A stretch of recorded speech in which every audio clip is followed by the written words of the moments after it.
لا یستثنون، اللہ فرماتے ہیں انہوں نے انشاء اللہ نہیں کہا، اللہ کے نام کو درمیان سے ہٹا دیا کہ بھی اللہ نے اگر چاہا.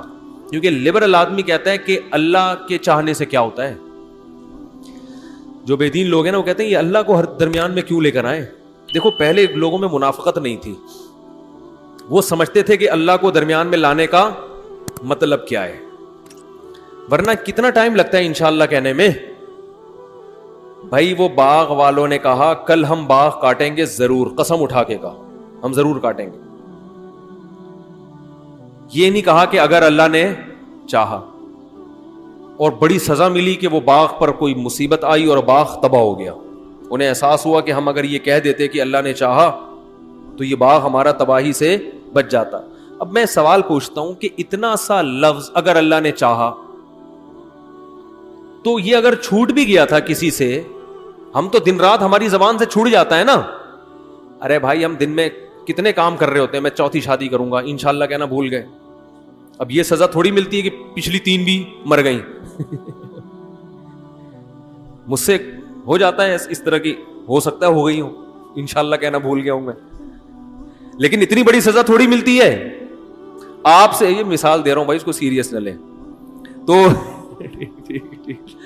آپ کوئی کاروبار کرنے کا سوچ رہے تھے انشاءاللہ، ابھی آپ کا بہترین انڈوں کا کاروبار تھا، انڈوں پہ بات آئی نا تو انڈوں کا کاروبار تھا. آپ نے کہا کل میں شہد کا بھی شروع کروں گا، انشاءاللہ نہیں کہا تو ایسا تو نہیں ہوتا کل انڈوں کا بھی سارا برباد ہو گیا. تو یہ ورڈ بذات خود تو کوئی یعنی اللہ اس اتنا سا لفظ چھوڑنے پر اتنی بڑی سزا دے گا کسی قوم کو، یہ سمجھ میں آنے والی بات نہیں ہے. اصل میں یہ وہ والا انشاءاللہ نہیں ہے جو ہم پڑھتے ہیں صبح شام. یہ بالکل ایسے جیسے ہم کلمہ لا الہ الا اللہ صبح شام 25,000 دفعہ، صبح کورونا سے بچنے کے لیے، شام کو 25,000 دفعہ شوگر سے بچنے کے لیے پڑھ لیا ہم نے. یہ وہ کلمہ ہے جو ابو جہل کی زبان سے ایک دفعہ بھی نہیں نکل رہا تھا. آپ کے چچا ابو طالب کی زبان سے آخر وقت تک نہیں نکلا، حالانکہ اسلام کو ساری زندگی سپورٹ کیا انہوں نے، نبی صلی اللہ علیہ وسلم کو ساری زندگی سپورٹ کیا، کلمہ نہیں نکالا زبان سے. دنیا سے جا رہے ہیں آپ صلی اللہ علیہ وسلم، رو رہے ہیں پڑھ لیں نہ، کیونکہ یہ وہ والا کلمہ تھا جس کے معنی اور مفہوم سمجھتے تھے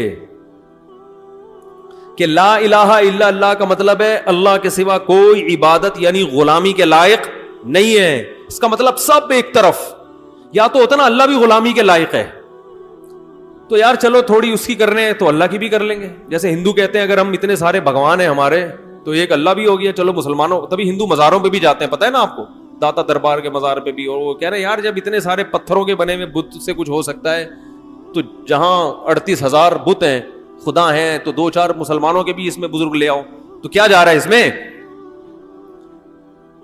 تو صرف یہ بھی نہیں ہے کہ الہ اللہ، الہ کون ہے؟ اللہ ہے. نا نا نا نا، لا الہ کا مطلب کوئی بھی خدا ہے ہی نہیں، یعنی غلامی کے لائق تو دنیا میں کوئی ہے ہی نہیں سوائے اللہ کے. اس کا مطلب بھائی اپنے آپ کو مکمل کس کے حوالے کر دیا. یہ تو پوری یعنی آپ کی پورا صبح سے لے کے رات، رات سے لے کے صبح، ہر چیز چینج ہو گئی آپ کی، سارے کانسیپٹ آپ کے چینج ہو گئے. غلام کا مطلب پتہ ہے کیا ہوتا ہے؟ وہ دلیل نہیں پوچھتا. سب سے پہلی ڈیفینیشن غلام کی ہے،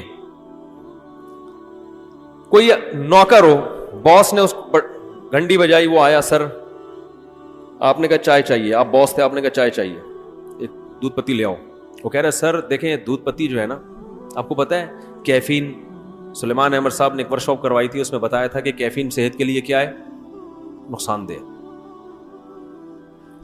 کبھی دیکھا آپ نے کہ سر یہ یوٹیوب پہ ویڈیو دیکھ لیں آپ ٹھیک ہے، اور آپ نے ابھی آدھا گھنٹہ پہلے چائے پی ہے، آپ پھر چائے منگوا رہے ہیں مجھ سے، تو یہ چلے گا؟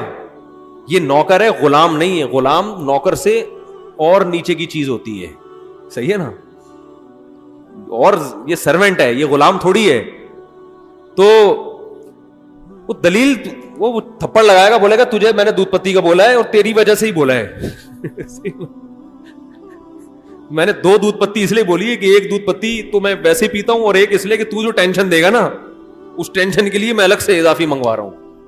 تو غلام کا مطلب ہے کہ رب نے جو کہہ دیا، لاجک سمجھ میں آئے نہ آئے، جاوید احمد غامدی صاحب کے بہت سارے اسلام کے حکام کی لاجک ان کی سمجھ میں نہیں آتی نا، تو انہوں نے اسلام کو اپنے حساب سے ڈیفائن کرنا شروع کر دیا، ایکچولی کر کے۔ ایکچولی یہ جنت جو ہے نا، یہ یہی جنت ہے۔ حوریں کہاں ہیں جی؟ حوریں بھی یہی عورتیں حوریں ہیں، ٹھیک ہے نا؟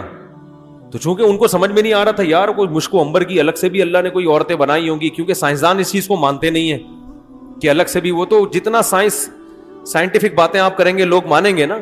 قرآن تو کہہ رہا ہے بھائی میرے کہنے سے مانو نا، سائنسدان نہ بولے میں کہہ رہا ہوں تو مانو، مجھ سے بڑا زیادہ سچا کون ہو سکتا ہے؟ خبر بھی تو ایک دلیل ہوتی ہے، سچے آدمی کا کسی بات کی خبر دینا یہ بھی تو ایک دلیل ہے نا، ہر چیز سائنسدانوں سے تھوڑی پوچھی جاتی ہے۔ تو آپ کے ابا کا انتقال ہو گیا، کسی نے آ کے بتایا اور بتایا کہ ہم نے ان کو دفنا بھی دیا ہے، لیکن ڈیتھ سرٹیفکیٹ نہیں ہے، ڈاکٹر تو نہیں مانے گا، نہ عدالت مانے گی، لیکن آپ مانو گے نا، آپ بولو گے بھائی ڈاکٹری رپورٹ عدالت کے لیے دلیل ہوگی، میرے لیے میرے ماموں نے کی خبر میرے لیے کیا ہے؟ دلیل ہے کہ انہوں نے انتقال ہوتے ہوئے دیکھا ہے۔ تو سائنسی دنیا کی حقیقت کچھ اور ہے، لیکن ہمارے لیے اللہ کا کہہ دینا کافی ہے، چاہے وہ سائنس کی سمجھ میں آئے یا نہ آئے۔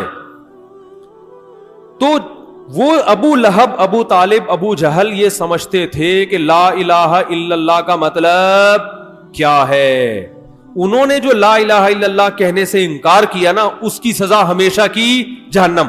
آج ہمیں سے کوئی کہتا ہے لا الہ الا اللہ پڑھو، آپ کھجانا شروع کر دیتے ہو، تو آپ جہنم میں نہیں جاؤ گے، اس لیے کہ یہ لا الہ الا اللہ نہ پڑھنا سستی کی وجہ سے ہے۔ آپ مانتے ہو لا الہ الا اللہ، بھائی ہر وقت تھوڑی پڑھا جاتا ہے یار، ابھی میرے اور بہت سارے کام ہیں، آپ نے مجھے تسبیح دے کے بٹھا دیا لا الہ الا اللہ پڑھو۔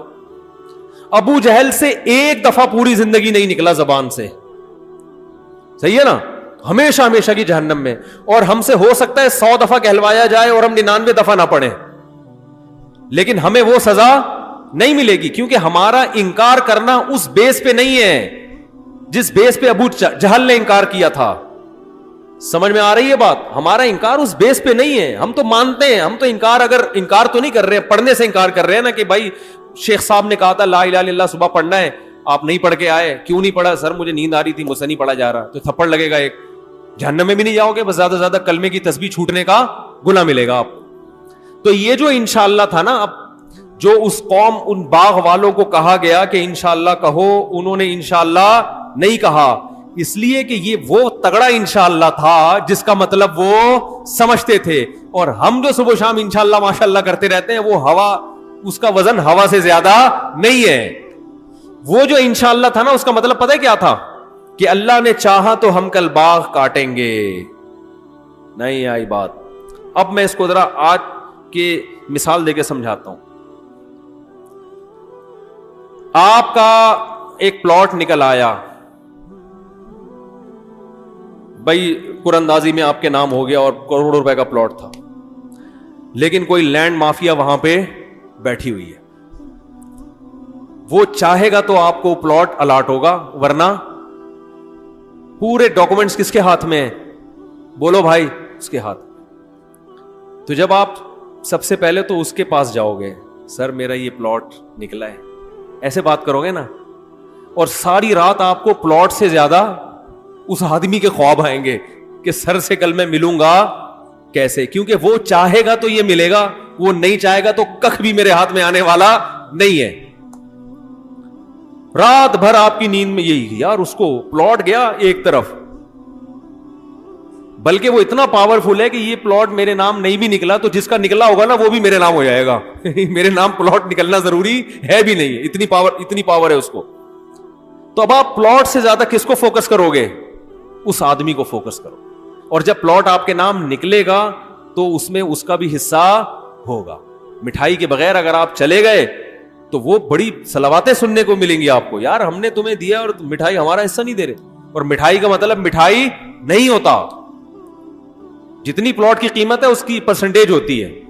اگر 1 کروڑ کا پلاٹ ہے تو مٹھائی کتنے کی ہوگی؟ کم سے کم 2-4 لاکھ روپے کی مٹھائی ہوگی اس میں۔ 1 ارب کا پلاٹ ہے تو 2-4 کروڑ کی مٹھائی ہوگی، وہ مٹھائی تو ایک لیبل ہے۔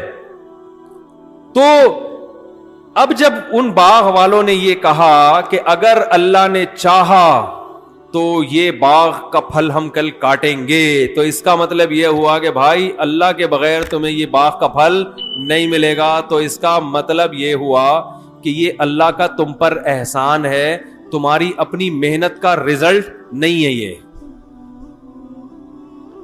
یہ تو اللہ کا احسان ہے. اور جب کسی کا احسان ہوتا ہے تو اس کے کچھ حقوق بھی ہوتے ہیں. تو اس کے حقوق یہ ہیں کہ اس پھل کو جب آپ کھائیں گے تو آپ کے اندر جو انرجی آئے گی, اس انرجی کو آپ نے اس کے خلاف استعمال نہیں کرنا.